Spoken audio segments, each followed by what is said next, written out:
Hello friends, ನಾನು ನಾರಾಯಣ್. ಸ್ನೇಹಿತರೆ, ನಮ್ಮ ಬೆಂಗಳೂರಿನ ಹೃದಯ ಭಾಗದಲ್ಲಿದ್ದು ನಮ್ಮ ಬೆಂಗಳೂರಿನ ಭವ್ಯ ಇತಿಹಾಸವನ್ನು ನೆನಪಿಸುವ ನಮ್ಮ ಬೆಂಗಳೂರಿನ ಕ್ರಾಂತಿವೀರ ಸಂಗೊಳ್ಳಿ ರಾಯಣ್ಣ ರೈಲ್ವೆ ಸ್ಟೇಷನ್ನಿನ ಪುನರ್ ನಿರ್ಮಾಣ ಮಾಡುವ ಕೆಲಸ ಪ್ರಾರಂಭ ಆಗಲಿದೆ.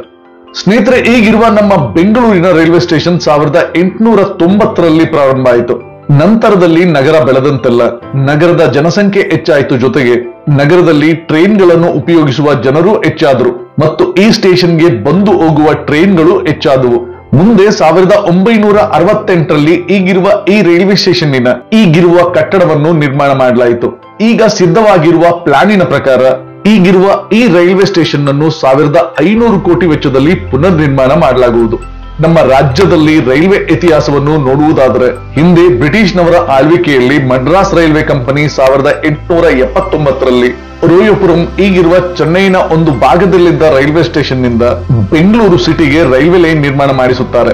ಅದೇ ವರ್ಷ ನಮ್ಮ ಮೈಸೂರಿನ ಮಹಾರಾಜರಾದ 10ನೇ ಚಾಮರಾಜ ಒಡೆಯರ್ ಅವರು ಬೆಂಗಳೂರಿನಿಂದ ಮೈಸೂರಿಗೆ ರೈಲ್ವೆ ಲೈನ್ ನಿರ್ಮಿಸಲು ಪ್ರಾರಂಭಿಸುತ್ತಾರೆ ಮತ್ತು ನಮ್ಮ ಮೈಸೂರಿನ ಸಂಸ್ಥಾನದ ಅಡಿಯಲ್ಲಿ ಒಂದು ಹೊಸದಾದ ರೈಲ್ವೆ ಕಂಪನಿ ಪ್ರಾರಂಭ ಮಾಡುತ್ತಾರೆ ಮತ್ತು ಆ ಕಂಪನಿಗೆ ಮೈಸೂರು ಸ್ಟೇಟ್ ರೈಲ್ವೇಸ್ ಎಂದು ಹೆಸರಿಡುತ್ತಾರೆ. ಮುಂದೆ 10ನೇ ಚಾಮರಾಜ ಒಡೆಯರ್ ಅವರ ಕಾಲಾನಂತರದಲ್ಲಿ ಮಹಾರಾಣಿ ವಾಣಿ ವಿಲಾಸ ಸನ್ನಿಧಾನ ನಂತರದಲ್ಲಿ ನಮ್ಮ ಮೈಸೂರಿನ ರಾಜರಿಷಿ ಎಂದೇ ಪ್ರಖ್ಯಾತರಾಗಿದ್ದ ನಮ್ಮ ಮೈಸೂರಿನ ಮಹಾರಾಜರಾದ 4ನೇ ಕೃಷ್ಣರಾಜ ಒಡೆಯರ್ ಅವರು ಇವರುಗಳ ಅಡಿಯಲ್ಲಿ ಹಲವಾರು ಹೊಸ ರೈಲ್ವೆ ಲೈನ್ಗಳು ನಿರ್ಮಾಣ ಆದವು. ಮುಂದೆ ಸ್ವಾತಂತ್ರ್ಯ ನಂತರದ 1951ರಲ್ಲಿ ಈ ನಮ್ಮ Mysuru state railway southern Maratha railway ಮತ್ತು ಮಡ್ರಾಸ್ ರೈಲ್ವೆ ಜೊತೆ ವಿಲೀನವಾಗಿ ಮುಂದೆ ನಮ್ಮ ಭಾರತದ ಇಂಡಿಯನ್ ರೈಲ್ವೇಸ್ ನ ಭಾಗವಾದ ಸದರ್ನ್ ರೈಲ್ವೇಸ್ ಆಗುತ್ತದೆ. ಅಂದಿನಿಂದ ಇಂದಿನವರೆಗೆ ಹಲವಾರು ಬಾರಿ ಹೊಸ ಪ್ಲಾಟ್ಫಾರ್ಮ್ ಮತ್ತು ಹೊಸ ರೈಲ್ವೆ ಲೈನ್ಗಳನ್ನು ಸೇರಿಸಿಕೊಳ್ಳುತ್ತಾ ತನ್ನ ಸೇವೆಯನ್ನು ಒದಗಿಸುತ್ತಿರುವ ನಮ್ಮ ಬೆಂಗಳೂರಿನ ಕ್ರಾಂತಿವೀರ ಸಂಗೊಳ್ಳಿ ರಾಯಣ್ಣ ರೈಲ್ವೆ ಸ್ಟೇಷನ್ ನಲ್ಲಿ ಪ್ರಸ್ತುತ 10 ಪ್ಲಾಟ್ಫಾರ್ಮ್ಗಳಿದ್ದು 15 ಟ್ರ್ಯಾಕ್ ಗಳನ್ನು ಹೊಂದಿದೆ. ಪ್ರತಿದಿನ 56 ಟ್ರೈನ್ಗಳು ಈ ಸ್ಟೇಷನ್ ನಲ್ಲಿ ಆಲ್ಟ್ ಆಗುತ್ತವೆ ಮತ್ತು 60 ಟ್ರೈನ್ಗಳು ಈ ಸ್ಟೇಷನ್ ನಿಂದ ಒರಿಜಿನೇಷನ್ ಮತ್ತು ಟರ್ಮಿನೇಷನ್ ಆಗುತ್ತವೆ.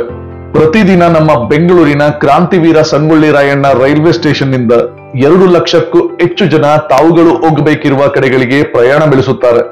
ಹಿಂದೆ ಬೆಂಗಳೂರಿನಲ್ಲಿ 3 ರೈಲ್ವೆ ಸ್ಟೇಷನ್ಗಳು ಬೆಂಗಳೂರಿನ ಹೆಸರಲ್ಲಿಯೇ ಇದ್ದ ಕಾರಣ Bengaluru cantonment, Bengaluru east railway station, Bengaluru city railway station ಎಂದಿದ್ದ ಕಾರಣ ಬೆಂಗಳೂರಿನ ಸಿಟಿ ರೈಲ್ವೆ ಸ್ಟೇಷನ್ ಹೆಸರನ್ನು 2016ರ ಮೇ ತಿಂಗಳಲ್ಲಿ ಕ್ರಾಂತಿವೀರ ಸಂಗೊಳ್ಳಿ ರಾಯಣ್ಣನ ಹೆಸರನ್ನು ಸೇರಿಸಿ ಬೆಂಗಳೂರು ಕ್ರಾಂತಿವೀರ ಸಂಗೊಳ್ಳಿ ರಾಯಣ್ಣ ರೈಲ್ವೆ ಸ್ಟೇಷನ್ ಎಂದು ಹೆಸರು ಬದಲಾಯಿಸಲಾಯಿತು. ಕೇಂದ್ರ ಸರ್ಕಾರದಿಂದ ರಾಜ್ಯಗಳ ರಾಜಧಾನಿಯಲ್ಲಿನ ರೈಲ್ವೆ ಸ್ಟೇಷನ್ಗಳನ್ನು ಪುನರ್ ನಿರ್ಮಾಣ ಮಾಡುವ ಕೆಲಸ ಹಲವು ವರ್ಷಗಳಿಂದ ನಡೆಯುತ್ತಲಿದೆ. ಇದರ ಅಡಿಯಲ್ಲಿ ದೆಹಲಿಯ ರೈಲ್ವೆ ಸ್ಟೇಷನ್, ಚೆನ್ನೈನಲ್ಲಿನ ಸೆಂಟ್ರಲ್ ರೈಲ್ವೆ ಸ್ಟೇಷನ್, ಸಿಕಿಂದ್ರಾಬಾದ್ ಮತ್ತು ಅಹಮದಾಬಾದ್ನ ರೈಲ್ವೆ ಸ್ಟೇಷನ್ಗಳಲ್ಲಿ ಪುನರ್ ನಿರ್ಮಾಣ ಮಾಡುವ ಕೆಲಸ ಈಗಾಗಲೇ ನಡೆಯುತ್ತಲಿದೆ. ಮುಂದೆ ಪುನರ್ ನಿರ್ಮಾಣ ಆಗುವ ನಮ್ಮ ಬೆಂಗಳೂರಿನ KSR ರೈಲ್ವೆ ಸ್ಟೇಷನ್ ಅನ್ನು ಒಂದು ಏರ್ಪೋರ್ಟ್ ನಲ್ಲಿ ಟರ್ಮಿನಲ್ ಹೇಗೆ ಇರುತ್ತದೋ ಆ ರೀತಿಯಲ್ಲಿ ರೈಲ್ವೆ ಸ್ಟೇಷನ್ ನಲ್ಲಿ ಎಲ್ಲ ರೀತಿಯ ನಾಗರಿಕ ಸೌಲಭ್ಯಗಳನ್ನು ಒದಗಿಸಿ ಹೈಟೆಕ್ ರೀತಿಯಲ್ಲಿ ರೈಲ್ವೆ ಸ್ಟೇಷನ್ ನಿರ್ಮಿಸುವ ಯೋಜನೆ ಇದಾಗಿದೆ. 106 ಎಕರೆ ವಿಸ್ತೀರ್ಣದಷ್ಟು ದೊಡ್ಡದಿರುವ ನಮ್ಮ ಬೆಂಗಳೂರಿನ KSR ರೈಲ್ವೆ ಸ್ಟೇಷನ್ ನಲ್ಲಿ ಈಗಾಗಲೇ 3 ಎಂಟ್ರೆನ್ಸ್ ಗಳಿವೆ. ಇದರ ಜೊತೆಗೆ ಇನ್ನೊಂದು ಹೊಸ 4ನೇ ಎಂಟ್ರೆನ್ಸ್ ಅನ್ನು MG ರೈಲ್ವೆ ಕಾಲೋನಿ ಕಡೆಯಿಂದ ನಿರ್ಮಿಸಿ ಈ ರೈಲ್ವೆ ಸ್ಟೇಷನ್ ಅನ್ನು ಒಂದು ವಿಶಾಲವಾದ ಬಹುಮಾಡಿ ಕಟ್ಟಡವಾಗಿ ನಿರ್ಮಿಸುವ ಯೋಜನೆ ಇದಾಗಿದೆ. ಈ ರೈಲ್ವೆ ಸ್ಟೇಷನ್ನಿನ ಪುನರ್ ನಿರ್ಮಾಣ ಮಾಡುವ ಯೋಜನೆಯನ್ನು 2022ರಲ್ಲಿ ಕೇಂದ್ರದ ರೈಲ್ವೆ ಮಂತ್ರಾಲಯ ಒಪ್ಪಿಗೆ ನೀಡಿತ್ತು ಮತ್ತು ಇದರ ಮಾಸ್ಟರ್ ಪ್ಲಾನ್ ಅನ್ನು ರೈಲ್ವೆ ಲ್ಯಾಂಡ್ ಡೆವಲಪ್ಮೆಂಟ್ ಅಥಾರಿಟಿ ಅವರು ಒಂದು ಪ್ರೈವೇಟ್ ಕನ್ಸಲ್ಟೆನ್ಸಿ ಅವರಿಗೆ ಒಪ್ಪಿಸಿದ್ದಾರೆ. ಸೌತ್ ವೆಸ್ಟರ್ನ್ ರೈಲ್ವೆ ಅವರ ಪ್ರಕಾರ ಈಗಿರುವ 1ನೇ ಎಂಟ್ರೆನ್ಸ್ ನಲ್ಲಿರುವ ಕಟ್ಟಡವನ್ನು ಕೆಡವಿ ಈ ಜಾಗದಲ್ಲಿ 9 ಅಂತಸ್ತಿನ ಬಿಲ್ಡಿಂಗ್ ಅನ್ನು ನಿರ್ಮಿಸಲಾಗುವುದು. ಈ ಕಟ್ಟಡದ ಬೇಸ್ಮೆಂಟ್ ಅನ್ನು ವಾಹನಗಳ ಪಾರ್ಕಿಂಗ್ ಆಗಿ ಮೀಸಲಿಡಲಾಗುವುದು. ಈ ಕಟ್ಟಡದ ಗ್ರೌಂಡ್ ಫ್ಲೋರ್ ಮತ್ತು ಅದರ ಮೇಲಿನ 2 ಫ್ಲೋರ್ಗಳನ್ನು ರೈಲ್ವೆ ಇಲಾಖೆಯ ಉದ್ದೇಶಕ್ಕೆ ಬಳಸಲಾಗುವುದು ಮತ್ತು ಇದರ ಮೇಲಿನ 5 ಫ್ಲೋರ್ಗಳನ್ನು ಕಮರ್ಷಿಯಲ್ ಮಾಡಿ ಖಾಸಗಿ ಅವರಿಗೆ ಬಾಡಿಗೆ ಅಥವಾ ಲೀಸ್ ಗಳಿಗಾಗಿ ನೀಡಲಾಗುವುದು. ಈ ರೈಲ್ವೆ ಸ್ಟೇಷನ್ನಿನ ಓಕಳಿಪುರದ ಕಡೆ ಇರುವ 2ನೇ ಎಂಟ್ರೆನ್ಸ್ ಮತ್ತು ಮೆಜೆಸ್ಟಿಕ್ ಮೆಟ್ರೋ ಮುಂಭಾಗದಲ್ಲಿರುವ 3ನೇ ಎಂಟ್ರೆನ್ಸ್ ಗಳಿಗೂ ಸಹಿತ ಹೊಸ ರೂಪ ಕೊಟ್ಟು ಅವುಗಳನ್ನು ಸಹ ಹೊಸದಾಗಿ ವಿನ್ಯಾಸಗೊಳಿಸಲಾಗುವುದು. ಈ ರೈಲ್ವೆ ಸ್ಟೇಷನ್ನಿನ ಮುಂಭಾಗದಲ್ಲಿ ಬರುವ ಕಟ್ಟಡವನ್ನು ಒಂದು ಏರ್ಪೋರ್ಟ್ ಟರ್ಮಿನಲ್ ತರದಲ್ಲಿ ವಿನ್ಯಾಸಗೊಳಿಸಿ ಪ್ರತಿ ರೈಲ್ವೆ ಟ್ರ್ಯಾಕ್ ಗಳಿಗೂ ಸಂಪರ್ಕ ಕಲ್ಪಿಸುವ ತರದಲ್ಲಿ ಕಾನ್ಕೋರ್ಸ್ ಅನ್ನು ನಿರ್ಮಿಸಲಾಗುವುದು ಮತ್ತು ಪ್ರತಿ ಪ್ಲಾಟ್ಫಾರ್ಮ್ ಗಳಿಂದ ಈ ಕಾನ್ಕೋರ್ಸ್ಗೆ ಲಿಫ್ಟ್ ಮತ್ತು ಎಸ್ಕಲೇಟರ್ ಗಳ ಸೌಕರ್ಯಗಳನ್ನು ಒದಗಿಸಲಾಗುವುದು. ಈಗಿರುವ 10 ಪ್ಲಾಟ್ಫಾರ್ಮ್ಗಳ ಜೊತೆಗೆ ಇನ್ನೆರಡು ಹೊಸ ಪ್ಲಾಟ್ಫಾರ್ಮ್ಗಳನ್ನು ನಿರ್ಮಿಸಿ ಈ ಎರಡು ಪ್ಲಾಟ್ಫಾರ್ಮ್ಗಳನ್ನು ಯಶವಂತಪುರದ ಕಡೆಗೆ ಹೋಗುವ ಟ್ರೈನ್ಗಳಿಗಾಗಿಯೇ ಮೀಸಲಿಡಲಾಗುವುದು. ಮುಂದೆ ಪುನರ್ ನಿರ್ಮಾಣ ಆಗುವ ಈ ಹೊಸ ರೈಲ್ವೆ ಸ್ಟೇಷನ್ ನಲ್ಲಿ ಒಳಗೆ ಹೋಗಲು ಮತ್ತು ಹೊರಗೆ ಬರಲು ಪ್ರತ್ಯೇಕ ಗೇಟ್ಗಳನ್ನು ಒದಗಿಸಿ ಮುಂದೆ ರೈಲ್ವೆ ಸ್ಟೇಷನ್ಗೆ ಬರುವ ಜನರ ಸಂಖ್ಯೆ ಹೆಚ್ಚಾದರೂ ಸಹಿತ ಉತ್ತಮ ರೀತಿಯಿಂದ ಒಳಗೋಗುವ ಮತ್ತು ಹೊರಗೆ ಬರುವ ಜನರನ್ನು ನೂಕುನುಗ್ಗಲು ಇರದಂತೆ ನಿಯಂತ್ರಿಸುವ ವ್ಯವಸ್ಥೆ ಮಾಡಲಾಗುವುದು. ಈಗಿರುವ ರೈಲ್ವೆ ಸ್ಟೇಷನ್ ಮತ್ತು ನಮ್ಮ ಮೆಟ್ರೋ ಸಂಪರ್ಕ ಒದಗಿಸುವ ಸಬ್ವೆ ರಾತ್ರಿ 11ಕ್ಕೆ ಕ್ಲೋಸ್ ಮಾಡುವ ವ್ಯವಸ್ಥೆ ಇರುವುದರಿಂದ ತಡರಾತ್ರಿ ರೈಲಿನಲ್ಲಿ ಬರುವ ಪ್ರಯಾಣಿಕರು ಶಾಂತಲಾ ಸಿಲ್ಕ್ ಹೌಸ್ ಹತ್ತಿರದವರೆಗೆ ಹೋಗಿ ಬಳಸಿಕೊಂಡು ಅಲ್ಲಿಂದ ಮುಂದೆ ಮೆಟ್ರೋ ಅಥವಾ ಬಸ್ ಸ್ಟಾಪ್ ಗಳಿಗೆ ಹೋಗಬೇಕಾಗಿ ಬರುವ ಕಾರಣ ಇದನ್ನೆಲ್ಲ ತಪ್ಪಿಸಲು ಈಗ ರೈಲ್ವೆ ಸ್ಟೇಷನ್ ನಿಂದ ಗುಬ್ಬಿ ತೋಟದಪ್ಪ ರೋಡ್ ದಾಟಬಹುದಾದ ಒಂದು ಹೊಸ ಫುಟ್ ಓವರ್ ಬ್ರಿಡ್ಜ್ ಅನ್ನು ನಿರ್ಮಿಸಲಾಗುವುದು. ಇದರಿಂದಾಗಿ ತಡರಾತ್ರಿ ರೈಲಿನಲ್ಲಿ ಬರುವ ಜನ ನಮ್ಮ ಮೆಟ್ರೋ ಅಥವಾ ಬೆಂಗಳೂರಿನ ನಗರ ಸಾರಿಗೆ ಅಥವಾ ರಾಜ್ಯ ರಸ್ತೆ ಸಾರಿಗೆ ಬಸ್ಸುಗಳಿಂದ ಮುಂದೆ ತಾವುಗಳು ಹೋಗಬೇಕಿರುವ ಕಡೆಗಳಿಗೆ ಸುಲಭವಾಗಿ ತೆರಳಬಹುದಾಗಿದೆ. ಮುಂದೆ ಪುನರ್ ನಿರ್ಮಾಣ ಆಗುವ ಈ ರೈಲ್ವೆ ಸ್ಟೇಷನ್ ನಲ್ಲಿ ನಿರ್ಮಾಣವಾಗಲಿರುವ 4ನೇ ಎಂಟ್ರೆನ್ಸ್ ಬಳಿಯೇ ಒಂದು ಹೊಸ ಬಿಲ್ಡಿಂಗ್ ನಿರ್ಮಿಸಿ ಬಾಗ್ಡಿ ರಸ್ತೆ ಕಡೆಯಿಂದ ಈ ರೈಲ್ವೆ ಸ್ಟೇಷನ್ಗೆ ಬರುವ ಪ್ರಯಾಣಿಕರಿಗೂ ಸಹಿತ ಸಪರೇಟ್ ಆದ ticket counter, parking facility, waiting ರೂಮ್ಗಳ ಜೊತೆಗೆ ನಿರ್ಮಾಣವಾಗುವ ಕಾನ್ಕೋರ್ಸ್ ಮುಖಾಂತರ ಯಾವುದೇ ಪ್ಲಾಟ್ಫಾರ್ಮ್ಗೆ ಸುಲಭವಾಗಿ ಹೋಗಬಹುದಾದ ರೀತಿಯಲ್ಲಿ ವ್ಯವಸ್ಥೆ ಮಾಡಲಾಗುವುದು. ಓಕಳಿಪುರದ ಕಡೆಯಿಂದ ಈ ರೈಲ್ವೆ ಸ್ಟೇಷನ್ಗೆ ಬರಬಹುದಾದ 2ನೇ ಎಂಟ್ರೆನ್ಸ್ ನಲ್ಲಿ ಮಲ್ಟಿ ಲೆವೆಲ್ ಕಾರ್ ಪಾರ್ಕಿಂಗ್ ಅನ್ನು ನಿರ್ಮಿಸಿ ಈ ರೈಲ್ವೆ ಸ್ಟೇಷನ್ ನಲ್ಲಿ ಹೆಚ್ಚು ವಾಹನಗಳನ್ನು ನಿಲ್ಲಿಸಬಹುದಾದ ರೀತಿಯಲ್ಲಿ ಈ ಮಲ್ಟಿ ಲೆವೆಲ್ ಕಾರ್ ಪಾರ್ಕಿಂಗ್ ನಲ್ಲಿ ವ್ಯವಸ್ಥೆ ಮಾಡಲಾಗುವುದು. ಇಷ್ಟೆಲ್ಲ ಹೊಸ ಕಟ್ಟಡಗಳನ್ನು ಕಟ್ಟಲು ಈಗಿರುವ ಎಂಆರ್ ಕಾಲೋನಿ ಏರಿಯಾದಲ್ಲಿ ಇರುವ ಸ್ಟಾಫ್ ಕ್ವಾರ್ಟರ್ಸ್, ಎಜುಕೇಶನ್ ಇನ್ಸ್ಟಿಟ್ಯೂಟ್ ಮತ್ತು ಇತರೆ ಈಗಿರುವ ಕಟ್ಟಡಗಳನ್ನು ತೆರವುಗೊಳಿಸಿ ಈ ಜಾಗದಲ್ಲಿ ಹೊಸ ಕಟ್ಟಡಗಳನ್ನು ನಿರ್ಮಿಸಲಾಗುವುದು ಮತ್ತು ನಂತರದಲ್ಲಿ ಉಳಿಯುವ ಜಾಗವನ್ನು ಖಾಸಗಿಯವರಿಗೆ ವಾಣಿಜ್ಯ ರೀತಿಯ ಅಭಿವೃದ್ಧಿ ಮಾಡಲು ಗುತ್ತಿಗೆ ರೂಪದಲ್ಲಿ ಕೊಡಲಾಗುವುದು. ಪ್ರತಿದಿನ 2 ಲಕ್ಷಕ್ಕೂ ಹೆಚ್ಚು ಜನರು ಈ ರೈಲ್ವೆ ಸ್ಟೇಷನ್ ಅನ್ನು ಉಪಯೋಗಿಸುತ್ತಿರುವ ಕಾರಣ ಮುಂದೆ ಪುನರ್ ನಿರ್ಮಾಣ ಆಗುವ ಈ ರೈಲ್ವೆ ಸ್ಟೇಷನ್ ಅನ್ನು ಹಲವು ಫೇಸ್ಗಳಲ್ಲಿ ನಿರ್ಮಿಸಲಾಗುವುದು. ಈಗ ಓಡಾಡುತ್ತಿರುವ ಟ್ರೈನ್ಗಳಿಗೂ ಮತ್ತು ಪ್ರತಿದಿನ ಪ್ರಯಾಣಿಸುತ್ತಿರುವ ಪ್ರಯಾಣಿಕರಿಗೆ ಯಾವುದೇ ತೊಂದರೆ ಆಗದ ರೀತಿಯಲ್ಲಿ ಮುಂದೆ ಪುನರ್ ನಿರ್ಮಾಣ ಆಗುವ ಈ ರೈಲ್ವೆ ಸ್ಟೇಷನ್ ನಲ್ಲಿ ಹೆಚ್ಚೆಚ್ಚು ಕಮರ್ಷಿಯಲ್, ಆಫೀಸ್ ಸ್ಪೇಸ್ ಮತ್ತು ಅಂಗಡಿಗಳು ಬರುವುದರಿಂದ ಮೆಜೆಸ್ಟಿಕ್ ಭಾಗದಲ್ಲಿ ನಡೆಯುತ್ತಿರುವ ವಾಣಿಜ್ಯ ವ್ಯವಹಾರಕ್ಕೆ ಮುಂದೆ ಇನ್ನೂ ವೇಗ ಬರುತ್ತದೆ.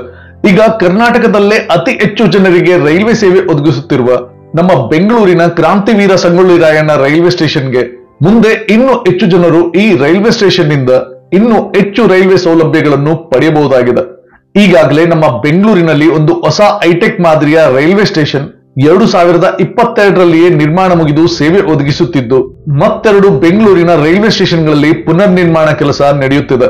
ಯಶವಂತಪುರದಲ್ಲಿ 367 ಕೋಟಿ ವೆಚ್ಚದಲ್ಲಿ ನಡೆಯುತ್ತಿರುವ ಕಾಮಗಾರಿ 2025ರ ಜುಲೈನಷ್ಟಕ್ಕೆ ಮುಗಿಯಲಿದೆ ಮತ್ತು ಬೆಂಗಳೂರಿನ ಕಂಟೋನ್ಮೆಂಟ್ ನಲ್ಲಿ ನಡೆಯುತ್ತಿರುವ 484 ಕೋಟಿ ವೆಚ್ಚದಲ್ಲಿ ನಡೆಯುತ್ತಿರುವ ಪುನರ್ ನಿರ್ಮಾಣದ ಕಾಮಗಾರಿ 2025ರ ಅಕ್ಟೋಬರ್ನಷ್ಟಕ್ಕೆ ಮುಗಿಯಲಿದೆ. ಬೆಂಗಳೂರಿನ ಕ್ರಾಂತಿವೀರ ಸಂಗೊಳ್ಳಿ ರಾಯಣ್ಣ ರೈಲ್ವೆ ಸ್ಟೇಷನ್ನಿನ ಪುನರ್ ನಿರ್ಮಾಣ ಕಾರ್ಯವನ್ನು PPP public private partnership model ನ ಅಡಿಯಲ್ಲಿ ನಿರ್ಮಿಸುವ ಯೋಜನೆ ನಮ್ಮ ಸೌತ್ ವೆಸ್ಟರ್ನ್ ರೈಲ್ವೆ ಅವರದಾಗಿದೆ.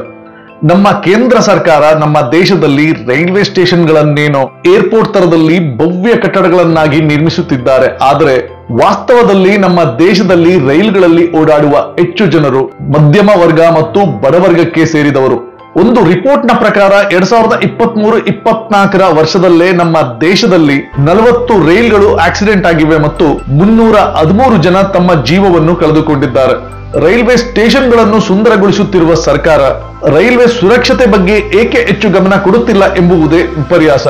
ನಮ್ಮ ದೇಶದಲ್ಲಿನ ಬಡಜನ ಈ ರೀತಿಯಲ್ಲಿ ರೈಲುಗಳಲ್ಲಿ ಪ್ರಯಾಣಿಸುತ್ತಿರುವುದನ್ನು ನೋಡಿದರೆ ಯಾವುದೋ ಯುದ್ಧ ಸಮಯದಲ್ಲೋ ಅಥವಾ ದೇಶದಲ್ಲಿ ಯಾವುದೋ ದೊಡ್ಡ ತೊಂದರೆ ಆದಾಗ ಜನ ಹೇಗೆ ಗುಂಪು ಕಟ್ಟಿಕೊಂಡು ರೈಲ್ವೆ ಸ್ಟೇಷನ್ಗಳಲ್ಲಿ ಇರುತ್ತಾರೋ ಅಥವಾ ರೈಲುಗಳಲ್ಲಿ ಹೋಗುತ್ತಾರೋ ಆ ರೀತಿಯಲ್ಲಿ ನಮ್ಮ ದೇಶದ ಕೆಲವು ಕಡೆಗಳಲ್ಲಿ ಜನ ಪ್ರತಿದಿನ ರೈಲುಗಳಲ್ಲಿ ತಮ್ಮ ಪ್ರಯಾಣ ಬೆಳೆಸುತ್ತಿದ್ದಾರೆ. ಆ ಭಾಗಗಳಿಗೆ ಹೆಚ್ಚು ಹೊಸ ರೈಲುಗಳನ್ನು ಒದಗಿಸಿ ಆ ಜನರಿಗೂ ಕೂಡ ಸರ್ಕಾರ ಸೇವೆ ಒದಗಿಸುವ ಮೂಲಕ ತನ್ನ ಕರ್ತವ್ಯವನ್ನು ನಿರ್ವಹಿಸಬೇಕು. ಆದರೆ ರೈಲುಗಳಲ್ಲಿ ಕುಳಿತುಕೊಳ್ಳಲು ಸೀಟುಗಳು ಸಿಗದೆ ರೈಲುಗಳ ಬಾತ್ರೂಮ್ಗಳಲ್ಲಿ ಅಥವಾ ಈ ರೀತಿ ವಿಚಿತ್ರವಾಗಿ ಜನ ಪ್ರಯಾಣಿಸುತ್ತಿರುವ ಸಮಯದಲ್ಲಿ ಈ ಜನರಿಗೆ ಹೆಚ್ಚು ರೈಲುಗಳನ್ನು ಸರ್ಕಾರ ಒದಗಿಸಬೇಕೇ ಹೊರತು ಮುಂಬೈನಿಂದ ಅಹಮದಾಬಾದ್ಗೆ 350 ಕಿಲೋಮೀಟರ್ ಬುಲೆಟ್ ಟ್ರೈನ್ ಓಡಿಸಲು 1,10,000 ಕೋಟಿ ಖರ್ಚು ಮಾಡುತ್ತಿರುವುದು ನೋಡಿದರೆ ಒಂದು ರೀತಿ ಹೊಟ್ಟೆಗೆ ಇಟ್ಟಿಲ್ಲದಿದ್ದರೂ ಜುಟ್ಟಿಗೆ ಮಲ್ಲಿಗೆ ಹೂ ಬೇಕಾ ಎಂದು ಹೇಳಿದಂತಿದೆ. ಇನ್ನಾದರೂ ನಮ್ಮ ದೇಶದ ಸರ್ಕಾರ ನಮ್ಮ ದೇಶದ ಮಧ್ಯಮ ವರ್ಗ ಮತ್ತು ಬಡ ವರ್ಗದ ಜನರ ಬಗ್ಗೆ ಗಮನ ಹರಿಸಿ ಈ ವರ್ಗಕ್ಕೆ ಉಪಯೋಗ ಆಗುವ ಟ್ರೈನ್ಗಳನ್ನು ಇನ್ನೂ ಹೆಚ್ಚೆಚ್ಚುಗೊಳಿಸಲಿ ಎಂದು ಕಳಕಳಿಯಿಂದ ನಮ್ಮ ದೇಶದ ಸರ್ಕಾರವನ್ನು ಕೇಳಿಕೊಳ್ಳುತ್ತಾ ನಾನು ನಾರಾಯಣ್. ಸ್ನೇಹಿತರೆ, ನಿಮ್ಗೆ ಈ ವಿಡಿಯೋ ಇಷ್ಟ ಆಗಿದ್ದಲ್ಲಿ ಲೈಕ್ ಮಾಡಿ, ಶೇರ್ ಮಾಡಿ, ಸಬ್ಸ್ಕ್ರೈಬ್ ಮಾಡ್ಕೊಳ್ಳಿ. ಮತ್ತೆ ನಿಮ್ಮ ಅನಿಸಿಕೆ ಅಭಿಪ್ರಾಯನ ಖಂಡಿತ ಕಮೆಂಟ್ ಬಾಕ್ಸ್ ಅಲ್ಲಿ ತಿಳಿಸಿ. ನಮ್ಮ ಈ ವಿಡಿಯೋನ ಇಲ್ಲಿವರೆಗೂ ವಾಚ್ ಮಾಡಿದ್ಕೆ ಥ್ಯಾಂಕ್ ಯು, ಧನ್ಯವಾದ, ನಮಸ್ಕಾರ.